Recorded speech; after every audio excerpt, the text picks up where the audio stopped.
Kenapa kemudian ditakutkan ini pembangunan ini tidak dilanjutkan? Saya berhipotesa dua. Satu, jangan-jangan tidak terlalu tepat guna untuk masyarakat. Yang kedua, mungkin berpotensi bermasalah.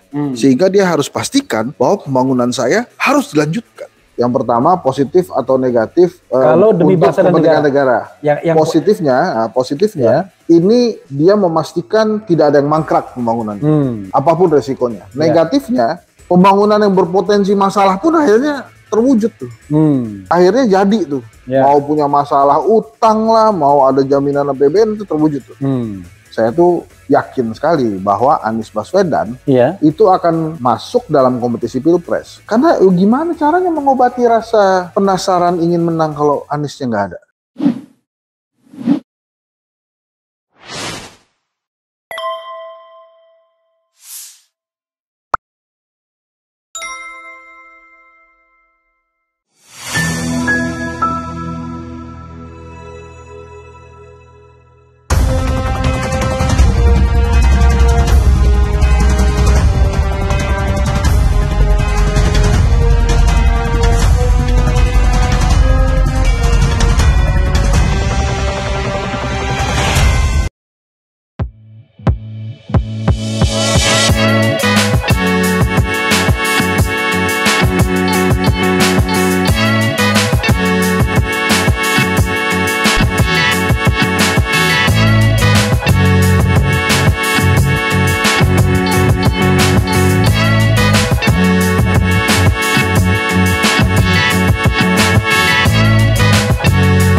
Assalamualaikum warahmatullahi wabarakatuh.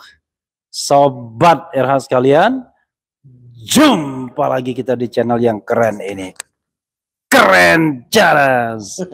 Ya, sobat RH sekalian. Nah, saya bersama orang yang mohon maaf ya, berbobot pikirannya.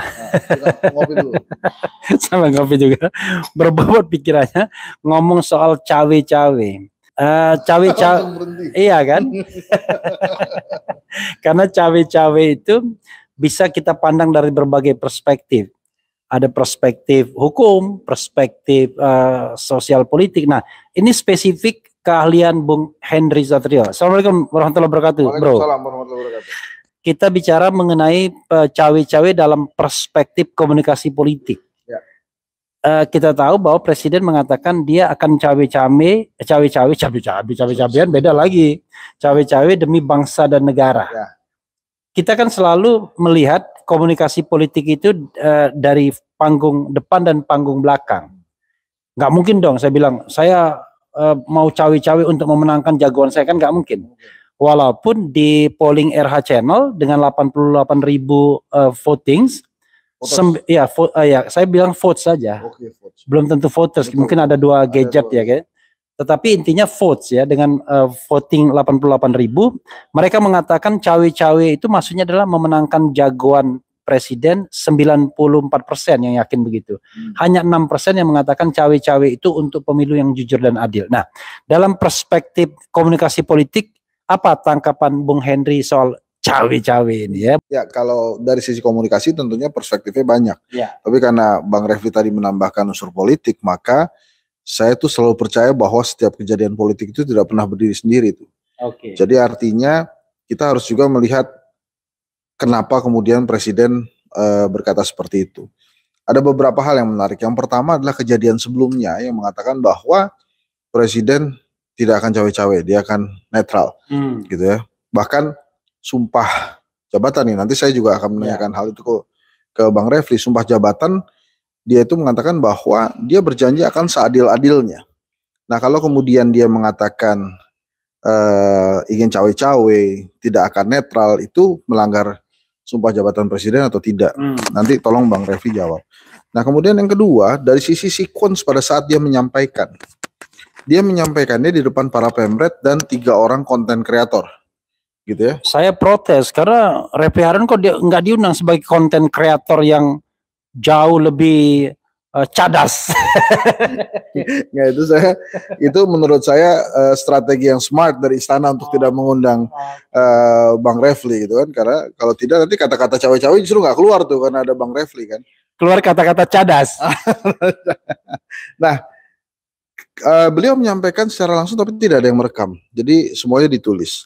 Kalau dari podcast Berisik tuh, saya mengundang salah satu konten kreator yang hadir tuh Ari Putra, Alvito Denova Ginting, itu petinggi dari Detikkom, sempat menanyakan beberapa kali ke Presiden, Pak ini boleh dikutip atau tidak? Menurut Ari, boleh gitu ya. Nah, tapi kenapa kemudian dia tiba-tiba berkata seperti itu? Karena saya dengar setelah itu Pak Pratik berusaha menjelaskan ke yang hadir di situ arti cawe-cawe Presiden. Ya. Nah, kemudian lagi yang perlu kita telah lagi, kenapa kemudian dia perlu menyampaikan secara langsung? Kalau dia nggak sampaikan kan sebenarnya nggak apa-apa juga, kita nggak tahu tuh. Kayak waktu kemarin-kemarin aja tuh, apakah sekarang tiba-tiba dia pengen jujur terbuka gitu ya untuk mengatakan ke rakyat Indonesia tidak akan cawe-cawe. Jelas kalau tadi pertanyaan awalnya ini maksudnya apa ya, cawe-cawe itu ikut campur. Ikut campur apa? Dia sudah jelaskan saya tidak akan netral dalam demi bangsa dan negara kata dia. Jadi artinya nampaknya memang dia Pak Jokowi itu akan berusaha cawe-cawe dalam pemilihan presiden 2024. Itu interpretasi Henry Satrio. Oke, yang menarik Bung ya, kita menghadapi dua kalimat atau dua bahasa yang mengatakan satu, saya akan netral. Ya. Saya tidak akan netral, saya akan cawe-cawe demi bangsa. Saya cawe-cawe, saya tidak akan netral demi bangsa dan negara. Ya. Itu sebuah kalimat yang sepertinya paradoksal. Mungkinkah seorang yang tidak netral, cawe-cawe, tapi tiba-tiba demi bangsa dan negara? Kalau kita kaitkan dengan pemilu kan demi bangsa dan negara itu kan pemilunya harus jujur dan adil. Ya, karena itulah cita-cita konstitusional kan. Silakan, Bung. Nah makanya kalau kemudian dia berkata tidak akan netral, artinya ada yang mau didorong kan. Nah kalau ada yang mau didorong ini dia ingin memenangkan seseorang gitu ya, siapa yang akan dimenangkan gitu kan, ini ada dua nama kan, dia mau tegak lurus ke Ibu Mega dengan Ganjar Pranowo atau dia mau dorong jagoannya sendiri Pak Prabowo. Atau tegak sendiri. Tegak sendiri tuh sama siapa tuh? Siapa nanti yang dorongnya? Nah, tapi kalau kemudian kita lihat alasannya demi bangsa dan negara, yang kerap sekali diperbincangkan itu adalah kelanjutan pembangunan. Politisi Indonesia itu Bang Refli, ini saya sampaikan di beberapa kali di beberapa media, saya akan ulang di sini. Politisi Indonesia itu doyannya kan ngeklaim tuh. Jadi kalau ada pembangunan yang bagus, kemudian karya yang hebat, itu kecil kemungkinannya bila tidak akan dilanjutkan. Yang ada itu justru dilanjutkan, kemudian dia yang meresmikan. Yeah. Tinggal yang presiden lama ini atau pemimpin yang lama ini memohon-mohon mungkin bahwa itu diawali dari masa saya. Bahkan kadang-kadang yang lama yang inisiator bisa nggak diundang. Nah itulah. Beli karcis sendiri. Karena masalah klaim itu. Iya. Jadi kenapa kemudian ditakutkan ini pembangunan ini tidak dilanjutkan? Saya berhipotesa dua. Satu, jangan-jangan tidak terlalu tepat guna untuk masyarakat.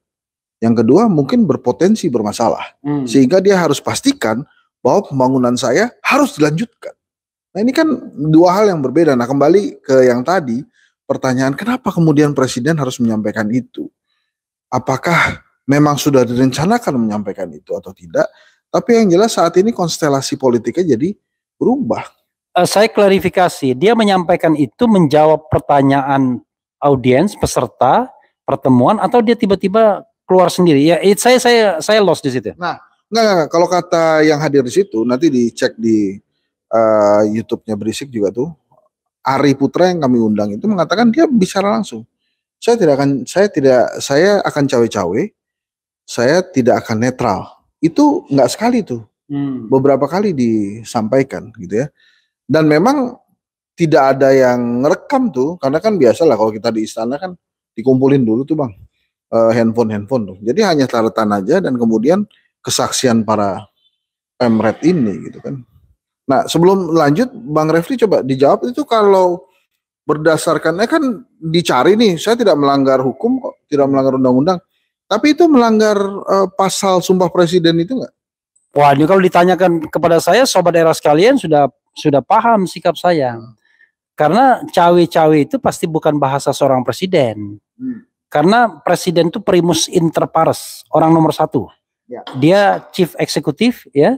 Dia kepala negara sekaligus kepala pemerintahan. Jadi theoretically nggak mungkin dia cawe-cawe. Ya, tidak mungkin seorang presiden itu cawe-cawe. Kenapa? Karena cawe-cawe itu campur tangan, intervensi, ikut membantu yang bukan tugas pokoknya.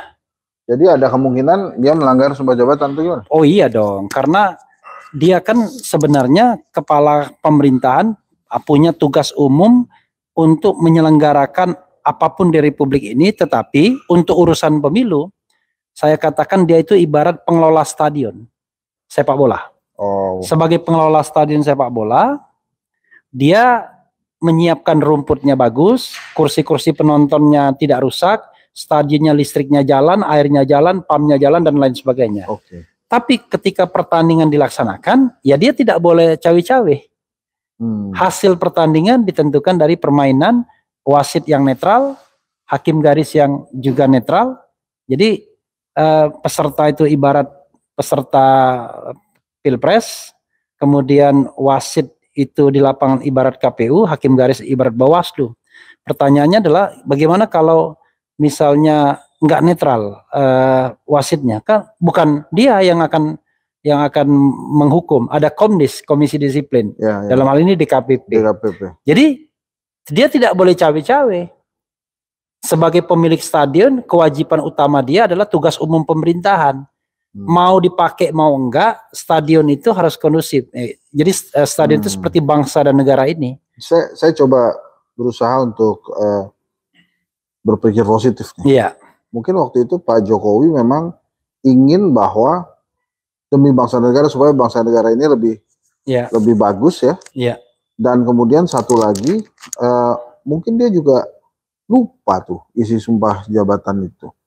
Makanya kemudian karena keinginan dia untuk memajukan Indonesia, terucaplah itu. Itu masih salah juga, masih nggak tepat juga. Ya, kita kan nggak bisa menghakiminya, tapi kan kalau kita pakai pollingnya RH Channel jelas kan, paling tidak 94% dari 88.000 votes mengatakan cawe-cawe itu adalah ingin memenangkan jagoannya, dibandingkan ingin mewujudkan pemilu yang jujur dan adil. Kenapa pilihannya cuma 2 itu? Karena kan tidak ada cara lain, seorang presiden harus mengawal pemilu agar jujur dan adil. Harus luber dan juri sebagai sebuah tujuan ideal. Tapi ada hal yang sifatnya subjektif, yang unjustified, illegal, yaitu ingin memenangkan jagoannya. Nggak mungkin digabung kan? Nggak mungkin pemilu yang jurdil digabung dengan ingin memenangkan jagoan.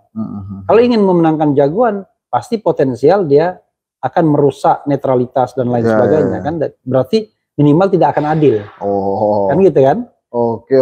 Nah, ternyata penonton RH Channel meyakini cawe-cawe itu ingin memenangkan jagoannya. Nah, kalau ingin memenangkan jagoannya, maka dia mengingkari tugasnya sebagai primus inter pares. Saya juga mempersepsikan ini masih di channel Keren Cadas ini, karena saya dari tadi nanya. Enggak, itu kalau dari penjelasan dari ceritanya Arya, jadi presiden mengungkapkan itu beberapa kali, dikonfirmasi oleh Vito boleh dikutip atau tidak. Presiden bilang boleh, walaupun tidak ada yang mencatat, tidak ada yang merekam, mencatat mungkin banyak.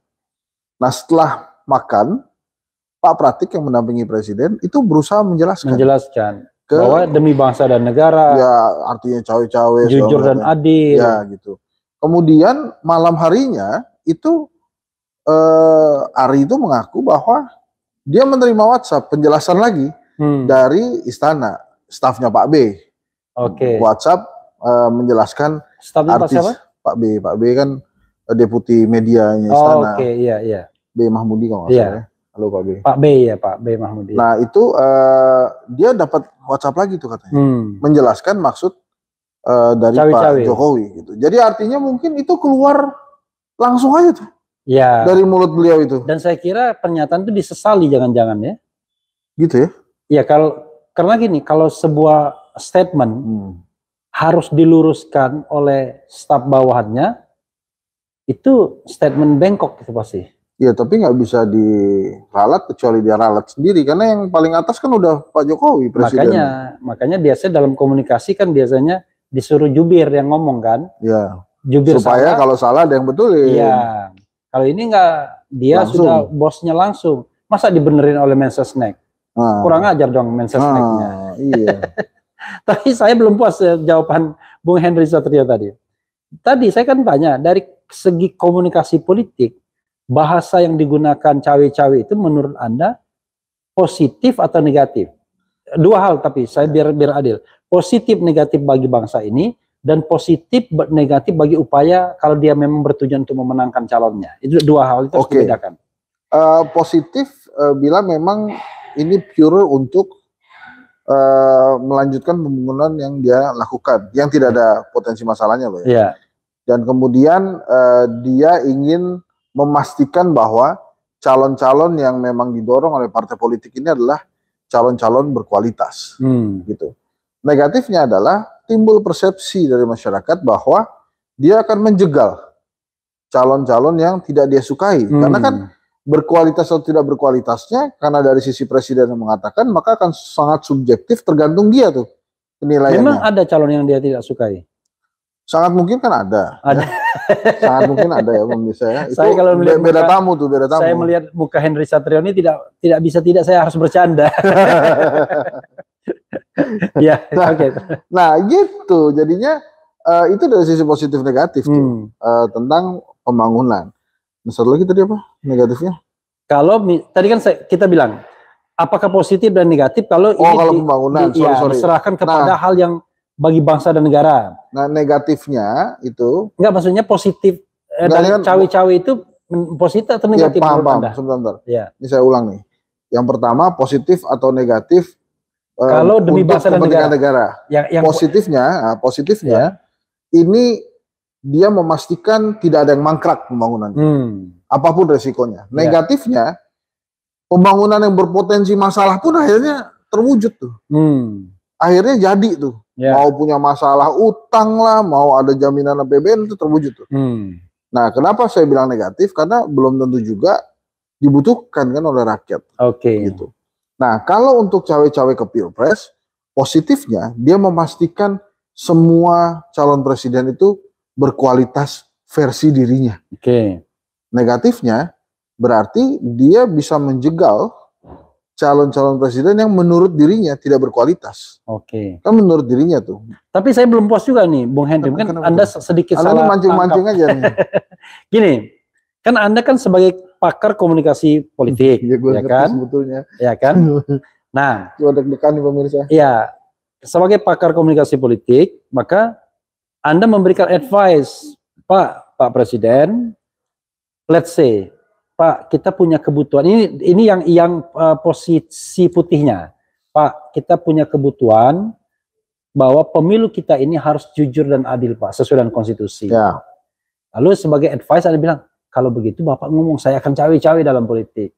Nah, Anda menganggap itu kalau dia mengeluarkan statement itu dengan tujuan pemilu jujur dan adil, menurut saya positif atau negatif? Negatif kalau menurut saya. Negatif. Negatif menurut Karena saya. Kata cawe-cawe itu nggak pernah positif ya.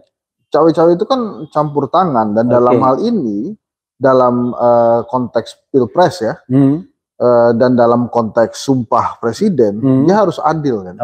So artinya memang dia tidak boleh campur tangan. Gitu. Kalau begitu, yang kedua, tadi kan saya bicara presiden untuk seluruh Indonesia, untuk seluruh rakyat. Tapi ini presiden di belakang panggung yang punya agenda untuk memenangkan calon tertentu, ya kan? Lalu Anda sebagai political advisor mengatakan, Pak, kepada calon yang Bapak endorse itu, Bapak harus memberikan sebuah statement ke publik. Bapak harus cawe-cawe.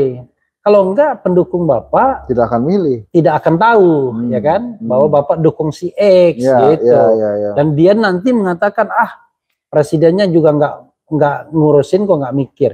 Menurut Anda, ketika saya bilang cawe-cawe itu positif atau negatif bagi calon yang mau didukung? Bagi si calon positif. Positif. Bagi si calon positif. Udah bener dong berarti Pak Jokowi. Nah, makanya saya bilang kan di TikTok saya tuh, ini sebetulnya Pak Presiden itu bicara cawe-cawe demi bangsa dan negara atau cuma gara-gara ingin mengobati rasa penasarannya dia aja. Oke.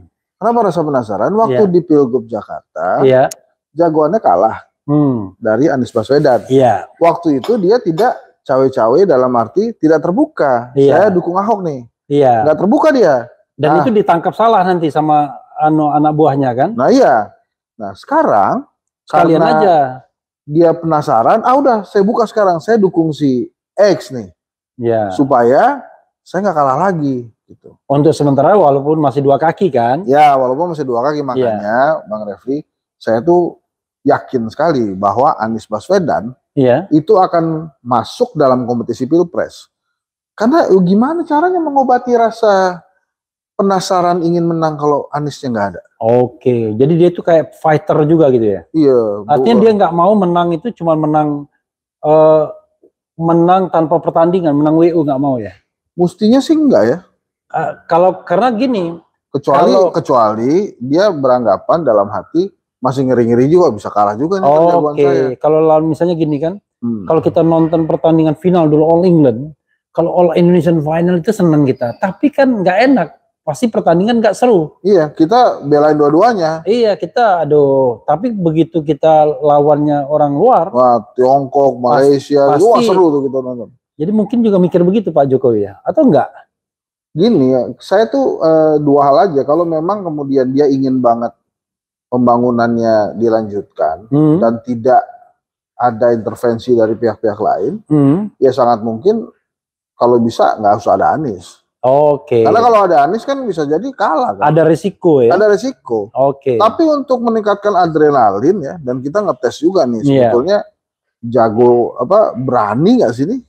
Berani bertanding secara fair nggak? Bertanding secara fair nggak? Berani ya menunjukkan bahwa yang paling seru tuh emang kalau ada jagoannya gitu. Kalau ada yang penantangnya. Anda gitu. bisa bayangkan kalau debat di televisi kan, kalau all president mean ya kan? Ya, ini nggak enak itu. Debatnya apalagi nanti. Enggak, jangan itu, jangankan itu Bang Refli. Sekarang ini kan banyak yang nanya, Anies itu apa gagasan? Perubahan itu gagasan. Walaupun saya katakan berkali-kali, gerakan perubahan ini ada dulu. Gede di masyarakat. Kemudian gerakan perubahan ini memilih Anies Baswedan sebagai pemimpin.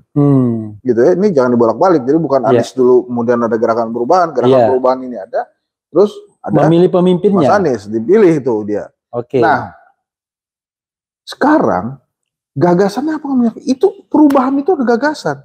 Sekarang kebayang ada dua calon, gagasannya adalah keberlanjutan. Jadi kebayang kalau dua-duanya berdebat ini IKN misalnya. Lanjutkan, udah nggak ada masalah itu. Setuju. Kereta cepat. Yang katanya itu, setuju. Jadi tidak ada pro cons ya, tidak ada pro dan kontra. Iya, bukan itu aja. Terus apa gunanya ganti presiden kalau kemudian hanya bicara tentang berlanjut? Kan? Nah perubahan ini sebetulnya dalam komunikasi politik itu wajar. Setiap 2 periode ya bahasanya perubahan. George Bush kalah lawan Obama ngusung tema perubahan. Change, yes we can. Donald Trump untuk mengalahkan Demokrat, ya Hillary, perubahan juga. Sudah di-endorse sama Obama waktu itu Hillary kalah. Even Pak Jokowi untuk memetakan atau ingin memastikan rakyat Indonesia ngerti bahwa dia ini beda dari SBY. Bahasanya juga perubahan. Dan dia menang juga. Jadi paling tidak persepsi yang dibangun pada waktu itu dia itu real, pemimpin real. Iya. Bukan mengawang-awang. Itulah. Dan yang paling penting adalah tadi yang saya katakan, gerakan perubahan ini gede kok. Banyak kok. Ini membuat memang rakyat yang tadinya malu-malu bicara perubahan sekarang lebih spoken, lebih terbuka mengutarakan perubahan ini. Nah, balik lagi ke yang Pak Jokowi tadi, terus kemudian pertanyaannya ini bisa di riset nggak ya supaya terlihat pemilunya ini bersih nih, nggak ada cawe-cawe presiden. Nah ini sulitnya. Pak Pratik sudah berusaha, gitu ya. stafnya Pak B sudah WA kemana-mana. Tapi kan ini terlanjur keluar, gitu. Nah, yang saya takutkan kalau terlanjur keluar udah bablasin aja. Kalau dibablasin lebih bahaya, kenapa? Karena instruksi. Presiden punya aparat. Ini kalau berubah jadi instruksi malah jadi bahaya. Bahkan kan? Gesture pun sebenarnya bisa ditafsirkan bisa tidak netral tuh ya. Kadang-kadang presiden tidak perlu ngomong, tapi tahu kira-kira bawahnya menangkap tuh siapa yang diinginkan presiden. Saya lihat juga bro ya, ada satu hal ya, entah ente mau jawab apa enggak, begitu Pak Jokowi ada kecenderungan ke Prabowo, ada lembaga survei yang mengikuti, langsung mengunggulkan Prabowo. Begitu ke Ganjar dulu, Ganjar terus. Bisa gitu ya? Maksudnya bisa ada tergantung tuh. Ini karena Pak Jokowi main dua kaki, masih tolong nih ada sebagian survei ke Ganjar, sebagian survei ke Prabowo begitu ya? Saya nggak tahu itu teman-teman gimana ya. Mestinya sih nggak boleh ya. Mestinya tidak. Nanti kan paling dia mau ngomong main. Oh iya, memang beda hasilnya. Tapi kan dalam margin of error, ya kira-kira begitu kan? Gitu. Kalau saya sih lebih memilih sebaiknya tidak dilakukan hal itu. Ya, dan terus kemudian kalau saya tidak salah ada beberapa yang by phone kan itu. Iya. Yaitu kalau by phone mesti ada FGD lagi tuh menurut saya itu. Oke, nggak bisa main begitu aja. Tidak, itu menurut saya untuk memastikan bahwa karena kalau by phone itu kan ada salah satu tantangannya kan kuping panas tuh. Lama-lama selesai juga gitu. Tiba-tiba orang bilang iya aja kan? Iya aja. Atau tidak aja. Ini nggak apa-apa lah. Coba nanti kita lihat lagi. Tapi satu hal yang saya yakini dari Pak Jokowi ya, pada saat dia hadir sebagai presiden di 2014 lalu kan kita melihat ini sosok yang mau bekerja tulus untuk Indonesia. Fresh, ya kan? Fresh, tidak terkontaminasi macam-macam. Tidak ada beban masa lalu katanya. Ya, makanya saya mendoakan supaya dia ingat tuh masa-masa itu. Pada saat demokrasi menjadikan orang baik seperti Pak Jokowi sebagai presiden. Kita gitu ya. Kita kan tidak ingin orang baik itu nangkepin orang baik juga kan? Ya, jangan gitulah. Karena orang baik pilih orang baik kan katanya gitu. Pilih yang baik ya kan? Tapi rasanya kalau kita tidak bacakan beberapa komentar sobat era sekalian, sayang ya. Coba kita akan bacakan sedikit apa perubahan yang mereka inginkan. Tapi jangan sampai mereka mengatakan tolong berubah narasumbernya. Ini bro ya. Coba kita bacakan ini. Ini ada beberapa komentar ya yang yang mendiskreditkan capres lain menurut saya tidak perlu dibacakan itu bro. Supaya pemilu kita nih riang gembira ya. Iya, riang gembira, tapi kalau penuh gagasan. Kalau penuh gagasan ya suka kita. Kalau curang gimana? Ya, mudah-mudahan tidak ya. Oke. Kemudian jangan takut, cawe-cawenya Pak Jokowi pasti akan kalah dengan Allah Subhanahu wa taala. Ini nggak ada kaitannya, bro ini. Iya. Jateng Anies banget. Ganjar sama Erick Thohir. Saya daripada bingung, saya bacakan aja semuanya. Iya, betul, ya kan? Itu lebih adil kan? Itu juga menarik tuh Ganjar sama Erick tuh. Kenapa? Waktu P3 menghadap Ibu Mega yang didorong Sandi. Iya. Kemarin PAN yang didorong oleh Bu Mega, yang didorong oleh PAN Erick Thohir.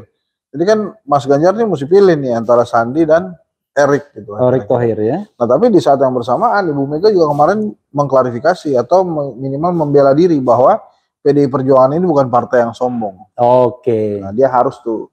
Tapi gitu. Ada satu hal yang menarik ya di 2019 yang lalu, Pak Prabowo pasangannya Sandi Uno. Iya. Sandi Uno teman sohibnya Erick Thohir, satu perusahaan bahkan. Erick Thohir ada di TKN, di tim Jokowi. Menarik ini bro. Iya. Perlu diinvestigasi tuh kayaknya. Bridgingnya apa itu? Iya. Nah, kehebatannya Sandi tuh, dia bisa nyelip tuh di saat-saat terakhir 2 kali deh. Makanya. Waktu Gubernur Jakarta dia begitu, Presiden juga begitu. Jadi Pak Erick masih deg-degan juga.